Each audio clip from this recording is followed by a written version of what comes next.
চলো আজকে তোমাদের সাথে একটা কিউট কেকের ডিজাইন শেয়ার করবো। আর এই কেকটা কিন্তু অসাধারণ লেগেছে। চলো ইন্ট্রোটা দিয়ে নিই। হাই, আমি সায়েলি, আমার লোকেশন হাবড়া, চলে এসেছি একটা ভিডিও নিয়ে। এই কেকটা কিন্তু আমি আগেও একবার বানিয়েছি, সেই কেকটাও কিন্তু অসাধারণ ছিল, টেস্টও কিন্তু দারুণ ছিল। আগের কেকটা চকলেট ফ্লেভার ছিল আর এটা হচ্ছে বাটারস্কচ ফ্লেভার। তো ভাবলাম তোমাদের সাথে শেয়ার করা যাক। আর এটা আমি টুইওলের মধ্যে রেখেছি। ভিডিওটা দেখে তারপরে তোমরা কমেন্ট করে জানিও ঠিক কেমন লাগছে। যেহেতু আমি এই কেকের ডিজাইনটা আরও একবার করেছি, তার জন্য আমি জানতাম কেমন কি করব।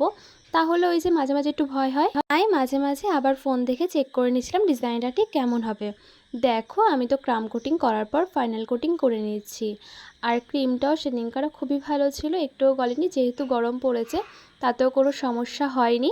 ফিনিশিংটাও কিন্তু অসাধারণ হয়েছে। দেখো এবার তো ফাইনাল কোটিং করার পর আমি এঁকে নিচ্ছি। আর লাস্টে কিন্তু খুব একটা কিউট কিউট লাগছিল। এই আঁকাটা কিন্তু আমি চকলেট দিয়ে আঁকছিলাম, চকলেট গানাশ করে তারপরে করছিলাম। কারণ আমি ক্রিম দিয়ে করিনি, যদি একটু ভুল হয় তাহলে ক্রিমটা দিলে আমি আর সেটা তুলতে পারবো না। কারণ চকলেট গানাশ দিয়ে করলে সেটা আমি পরে আবার তুলে, যদি ভুল হয় তাহলে আমি সুন্দর করে করতে পারবো।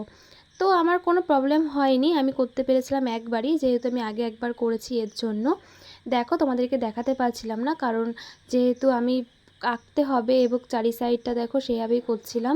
এর কেকের থেকে কিন্তু এই কেকের ডিজাইনটা একটু বড় হয়ে গেছিলো, কেকটাও কিন্তু অনেকটাই বড় হয়ে গেছিলো। তো যাই হোক, আমার তো বেশ ভালো লাগছিলো, আর যারা নিয়েছে তাদের কিন্তু খুব পছন্দ হয়েছে। আর এটা কিন্তু কয়েক মাস আগের ভিডিও। শর্ট ভিডিওটা তোমাদের সাথে আগেই শেয়ার করা হয়ে গেছে, লং ভিডিওটা শেয়ার করা হয়নি, তাই ভাবলাম শেয়ার করা যাক। আর দেখো এখানে কিন্তু আমি কিছু কিছু কালার মিক্স করে তারপরে কিন্তু করে দিয়েছিলাম যেখানে যেটা প্রয়োজন। দেখো আগুনের কালারটা আমি ইয়েলোই করেছি, আর ইয়েলোর পরে ইয়েলো ঠিক একটা বোঝা যাচ্ছিল না, তাহলে ওই যে করতে হবে তাই করে দিয়েছি। আর চারি সাইডটা একটু হোয়াইট হোয়াইট দাগ টেনে দিয়েছিলাম। দেখো মাঝখানটায় আমি ব্ল্যাকের পরে আমি সবুজ কালার দিয়ে দিয়েছি যাতে একটু ফোটে। আর ইয়েলোর পরে তো সব কালার ফোটে না, এর জন্য কালারগুলো আমি সেভাবেই দিয়েছি যাতে ভালো লাগে দেখতে। ওই যে মোমবাতি তো হোয়াইট হবে, নানা রকম কালারেরই হয় মোমবাতি, কিন্তু ইয়েলোর পরে হোয়াইটটা বেশি ভালো লাগবে, তার জন্য ভাবলাম ইয়েলোর পরে হোয়াইট দেবো। রেডও ভালো লাগতো কিন্তু হোয়াইটটা দিয়েছি। এবার দেখো হালকা একটু অরেঞ্জ কালার ক্রিম নিয়ে আমি দেখো মাঝখানটা আমি ভালো করে দিয়ে দিয়েছিলাম। দেখো বেশ ভালো লাগছিলো, কিন্তু কেকটা একটু বেশি বড় হয়ে গেছিলো।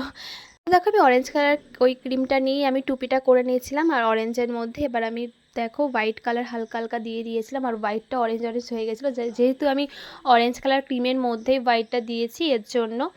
আর তোমাদের সাথে দেখো পুরো ভিডিওটাই শেয়ার করছি, কেমন লাগছে একটু কমেন্ট করে বলে দাও। এবার মাঝখানটা দেখো একদম ওপরটাই ভাবছিলাম যে হোয়াইট কালার দেবো, কিন্তু ওই যে অরেঞ্জ কালার ছিল তার জন্য অরেঞ্জ কালারটা হয়ে গেছিলো। এটা হচ্ছে এই কেকটার ফাইনাল ডেকোরেশন। তোমাদের ঠিক কেমন লাগছে একটু কমেন্ট করে বলে দাও। চলো এখন সবাইকে টাটা।